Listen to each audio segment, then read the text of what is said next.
some people may be surprised, but then maybe some people aren't. I do vulnerable videos sometimes, do quite emotional videos.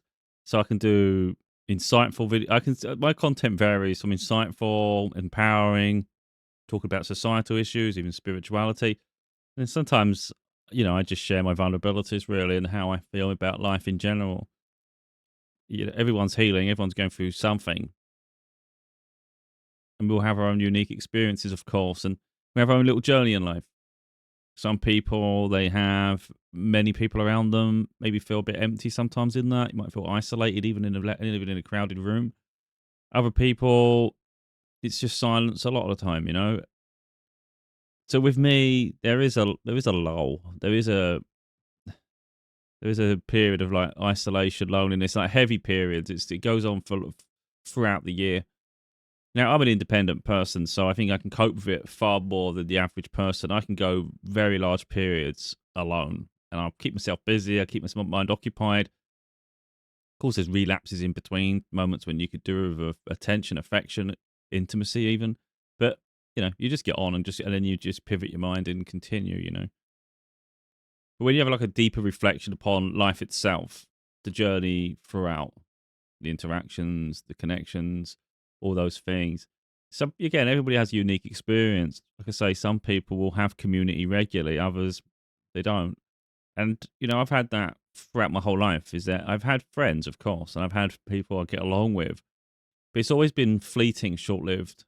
It's always been a case of other people, for instance, would have. This is where the balance is, and again, it's not anyone's fault. It's just the way connections are for me personally. But I don't really conform too much to other people's rule, so I won't do something I don't feel comfortable doing or I don't want to do. It's that again. I'm not like an asshole where I won't be flexible in some way, but I don't deal with peer pressure. So if someone wants someone else to be a puppet or their minion or someone beneath them, that's never my role. I don't do that. So really what happens a lot of the time in my life is that people tend to have sort of best friends. So they have people that they're their priority. And I, for some reason, never meet that priority. So I never really have some sort of like comrade in arms, someone that's your best mate the whole way through life. Yeah, I mean, look, it's been, at times in life it's been difficult because you might make friends and you just can't understand why like you're not the priority somehow. Every time if you go to make plans, they've already made plans with someone else. Not a big deal, but it's just little things. You notice this here, you notice that there. Like I say, I'm just sharing this really because I was watching The Office, the US Office, and I've been really enjoying it over the past week or so, just binge watching the life out of it. And then watching Michael Scott leave at the end, like end of season 7, I think it was. Or was it 8? I can't remember. It was actually quite emotional, and I actually got emotional. Now, I'm not someone who's scared to show my emotions and talk about it. That's the thing with me. Some people might see me as this stoic person who's very opinionated, very strong. I show all sides of me. If I'm emotional, I'm emotional. Now, I've given myself in this instance, allowed myself time to calm down. I wasn't like overwhelmed. I just felt emotional. I got a bit upset. I think I have a little tear coming, just because again it was from a different angle. It weren't really what I was seeing. It was more of a personal emotion within myself. Like I say, I carried on watching a little bit longer and then decided to do the video because sometimes I do things so impulsively and so quickly. I just thought, no, just steady yourself first. And if you still want to do the video, go and do it. You don't have to record everything you've experienced. So I've got a little clip here in a minute I'm going to show. Yeah, I mean, so look, everybody, like I said, everybody's got their own journey. And I think what people probably don't realize the heartache, the trauma that some people experience. I had a best friend group at high school. Now I could float between different friend groups, but there was a core group that I liked. I was in higher sets in classes, so I was in a higher set for English, maths, and all those things. Just meant I had a higher aptitude than my main friend group. But of course, I had friends in those classes. But my friend group was a bit, I don't know, a bit more diminished, if you like. But they're good people. So when I left school, I wasn't really sure like who's going to be in my class because again, I'm happy to do my own thing, and it was a surprise to find some of my core friend group because I don't know, just it got busy after in the holiday period leading up to college. You know, you just go your own way, you're in a little bubble. And for instance, they were in my class in my at college doing the same course, and was like, "What the hell?" Out of everything we could all be doing, how the hell we bump into each other? So we did college for a whole year together. We had some great memories. You know, like we lived a seaside town in England. So when it was nice weather, we would go down to the seafront, the beach area, and there's amusement park. Literally go down there, play in the arcades, do a little bit of bowling, play on the arcade machines. Would get wet by the log flumes. The log flume would come flying down, come back absolutely drenched to class. Other times we'd even take some of the group from the class. We'd all go and play football, soccer in a nearby park. We had to get a bus because of the time we had. So we had to get, it's only a very short trip, but anyway, we had to get a bus. We'd go, and then sometimes we'd come back late. The teacher would be angry. If you're not taking it serious, then don't bother, blah, blah, blah. But of course, there's a big group of us, so it's not just one person. But these are little experiences we had, you know, it was fun. Then when school finished, we used to go, because we was really into sport. We loved playing football. Again, soccer. I'm not going to keep saying soccer as a thing. It's just in England, we call it football. And we used to go very often to a field near them. I'd have to go and travel a little bit just to get to them. And we'd go and play for hours, like hours. And there was just one day where sort of one of my stepbrothers come in and told me, because we'd lost tracks just a little bit. You know, they were going, somehow they were driving. I don't know if they passed their test, but they were driving and going into a local town. I wasn't joining them with those things, but I'd meet them at the park and things, play football. And I got the news. So this was really just after we finished college, I think. I don't know if it was a year later or just after. I can't remember now. I think it might be a year after college. But I got the news that we'd lost 3 of them in a car crash. You know, it's 2 from school and one of their brothers. And brother was great. It was great, you know. That was much. So when people talk about like your best friends, and you think, you know, people can make criticisms of that and make jokes that maybe you don't have a lot of friends. It's like people don't realize that some of us have lost our best friends, you know. And that's something I carry throughout my whole life. It's like these were my people, and I lost them in something so tragic. Um, yeah. Anyway, I tried not to go too much into that, to be totally honest. It's a long time ago. Yeah. Anyway, so look, I missed the funeral because I was younger back then. I wasn't that I can't remember how old now, but we had a family trip to America. I'd never been to America before. I had the pressure from my family. I didn't know the situation. I didn't even know when the funeral was or whether it be that when I get back or anything. I just didn't know all the details. It wasn't getting fed to me. You know, I didn't have anyone telling me the information, so I didn't know. But I had a stepbrother in America who lived in America, and he was just showing off. And I was in the car with him, and I thought, no way I'm sitting in the car with you driving like this. So I just made sure that as soon as we stopped, I'm out of that car. Yeah, and I swapped seats, let someone else go in with him. But I thought, no, I'm not putting up with that. That's where your life sort of takes a hit. You know, it changes every avenue of your life from that moment on. So of course you go to jobs, and you know maybe people talk about what they're doing at the weekend, what they're going to be doing, and things, and you just look antisocial to a degree, and it's just a case of I don't have my friends. You know, that was my friends. So when you meet people at work, yeah, you meet work colleagues, but those work colleagues already have friend groups. So again, I don't really follow people. And again, as you get older, of course, you know, you meet other friends and they do, you go out and spend time together. So I made friends later on in workplaces where we'd go for little drives. You know, they didn't drive, so I would drive around and we'd mess about. It was fun. But, you know, they were like short-lived experiences. It kind of like the friendships end with the jobs. Yeah. Anyway, I'm only sharing it really because I want people to realize, like, I understand when people suffer, you know. I know what it's like to feel alone, and I know what it's like to not feel missed. You know, that's the so when I watched the TV show, it wasn't the fact that he was leaving so much, although of course he's such a big central figure in this TV show. You think like it's not the same without him. The core group, even if they were at odds with each other, there was still this camaraderie, you know, and that's what you're drawn to. So when he was leaving, I just felt sad,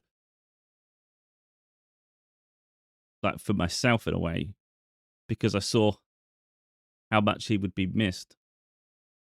You know, people might not show it, but you know they're going to miss him.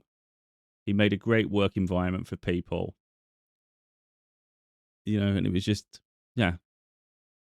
So straight away in my mind, I'm thinking, oh, well, I wonder what it feels like to feel like you, because like, people might miss you. You rarely know it, and you don't feel missed. So I say when he left, I just automatically I'm drawn to the fact of like, you know, he's missed, and you're thinking to yourself, I wonder what that would feel like. But people genuinely sort of care that you're not there, not because they need something from you. I mean, that's what my family have always been like. You know, you think that you'll stick together, but really it's a case of just they need you for this, they need you for that. It's just when do they bother when they don't need that?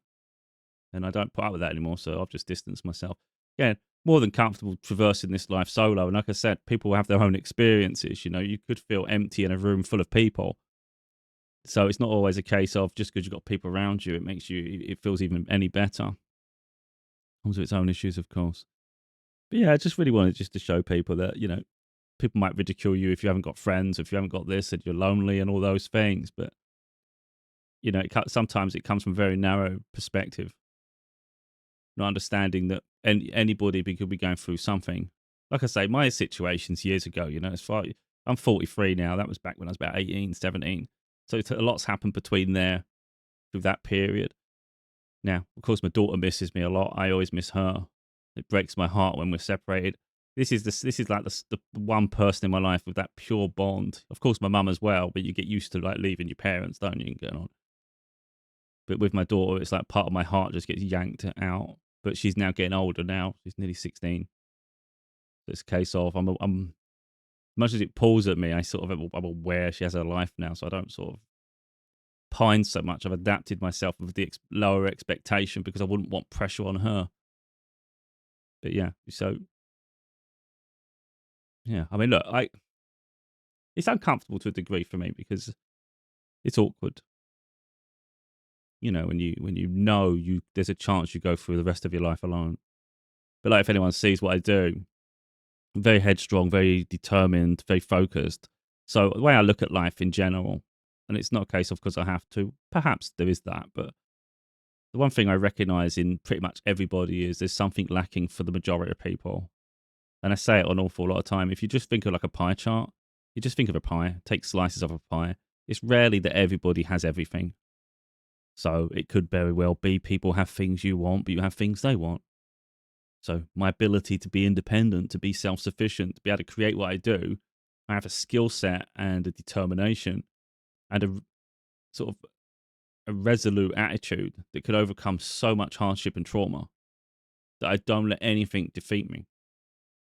So maybe there's other people that have sort of the community around them, but if they didn't, they would suffer. So they desperately need to cling to them. Now, I'm only using that as an example. I'm not saying that is the case. And there'll be other people who have, you know, money, but they don't have any sort of confidence in themselves. So it's all these different avenues. I just think there's always something missing for people, you know. With me, it's community. And it's something I really do realize a lot. But it's not something I am desperate for in a sense. I wouldn't just accept anyone just to fill a void.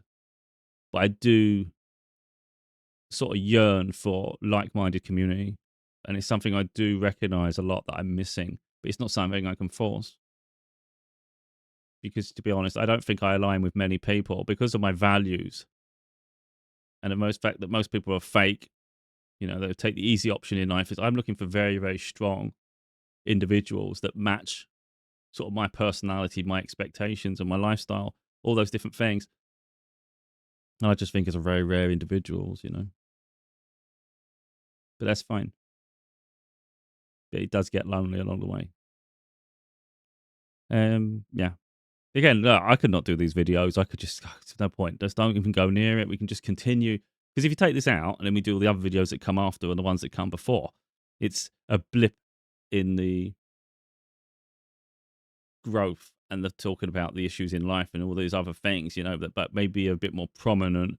But like I always say, I'd rather share things as they happen and show the whole journey to life. I'd rather not leave gaps. So it's understanding that we suffer, we go through trauma, and we do miss things and we do get upset. We do get emotional. And it's absolutely fine. It's a human experience. This is natural. It's how we cope with it that matters. We address it and then we move on. Because ultimately, you can only deal with what's in front of you. You can't force things. If you force things, it's artificial. If it's artificial, it's no good for you anyway. So we can't force relationships. We can't force connections. You can't force friendships. They will happen in time if they're supposed to, and if people are lying. The more you set boundaries, the more you're strong in yourself. You develop that self-assurance, that confidence. The more you're just a bit more picky and choosy about who comes on your journey and who you allow in your life. And I just think that's far more beneficial anyway. So there might be people that feel sorry for me in periods, but the time periods when they maybe feel sorry for me might be periods when I don't even feel sorry for myself. Because there's times when I have a lull moment. There's times when I do feel lonely. There's times when I feel sorry for myself. But it's not all the time. So, like I say, I don't need people to feel sorry for me all the time. It's just sometimes I have a moment. You just think, when is life ever going to get fair? Because I always say that. The one thing I always ask for from the universe is just to be happy. And I think that's all most of us crave, really, deep down. It's just I'm honest enough about it to say that's what I seek. Whatever happiness is, that's what I want. You want to be able to smile. You want to be able to just have joy in your life. I'll tell you what I want. That's what I want. I want to be able to smile like I used to. I want to have joy in my life like I used to be happy a lot more. I've learned to cope. I have the defense mechanisms now. But more than any other, it'd be nice to have people you can trust. Because that's the one thing. So all these things are tied to the fact that can you genuinely trust someone or not? Because again, I don't do falsities. I don't do artificial nonsense. Other people will to fill a void, so they go through these fleeting moments, and then people betray them, and they wonder what happened. You allow people to take advantage. I don't allow that. So I'm very much picky about who comes on my journey and who I interact with, and it just means it's more likely that you're going to be lonely. But if that's the cost, then that's the cost. Anyway, let's just. I don't want to make it all doom and gloom. Let's make it all depressy. Let's see now the beauty of this. I know it's a TV show, but what I love about TV shows, like for me personally, because I'm alone a lot, it brings me joy when I see community. So I like to watch TV shows where you have that. I love The Big Bang Theory. I can watch it on repeat. I love it because it's just like a group of friends that are nerdy. They get each other, and I feel like they're all themselves, and I gravitate to that. Wherever I see genuine, authentic people, I love it, and that's what I feel with them. I feel they're all themselves in whatever way that is, and they sort of they like each other for it.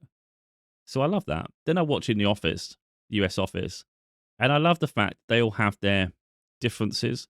They all have their issues. No one's perfect. But ultimately, even with their differences, they all accept each other as they are. They know this one behaves like that. They know the flaws in this one, but they just accept it. That's who they are. So that is the common denominator between the shows I like if I'm going to watch it habitually. It's because I actually like the characters and I love how genuine it feels. And then it makes you feel like you're there with them. A bit sad, I guess, in that sense. But it does. It feels like there's community. So I'm sitting at home alone watching these things, but I don't feel truly alone when I'm watching those programs because I feel like I'm there too, just joining in with them. Might seem strange and surreal, and I get it. Yeah, such is life. Yeah, again, we know it's a TV show and whatnot, but what's missed there is what happened throughout the day leading up to that moment.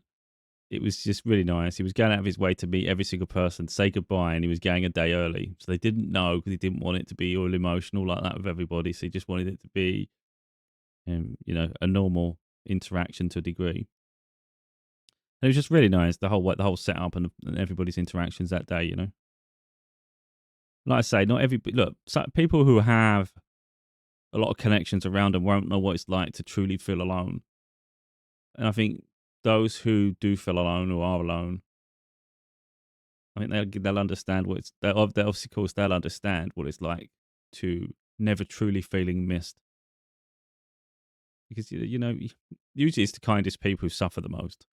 That's what it is. So you go out your way, you do things for people throughout your life, you go above and beyond.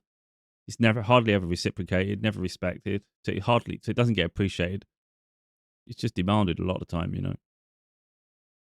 So, like I say, that's how my life's been throughout. It's just you go above and beyond for people, and they just take it for granted.